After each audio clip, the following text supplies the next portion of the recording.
పోయేటప్పుడు అక్కడ ఉండాలని పైకి చూసుకుంటూ పోయారు. హృదయం పైనున్న వాటినే వెతకాలి. మోసపోయిన వాళ్ళు ఏమో భూమి మీద ఎత్తుక్కుంటారు. మోసం నుండి బయటపడ్డాళ్ళు అక్షయమైన దాన్ని వెతుకుతారు. అబ్రహాము విశ్వాసముతో పాటలు ఎక్కువ అవుతుంటున్నాయిగా. వదిలే ఆడాలా. దేనికోసం ఏది చూశాడు?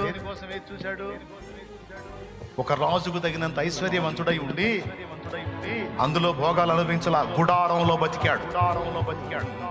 ఏం కర్మయా, చక్కని పక్క భవంతి కట్టుకుని అందులో ఎంజాయ్ చేయొచ్చు కదా, ఈ గుడారం బతికేంది అని అడిగితే అబ్రహాం అన్నాడు, పక్కా బిల్డింగ్ కట్టుకున్నా ఉండను కదరా, నేను కట్టిన బిల్డింగ్ ఉంటుంది,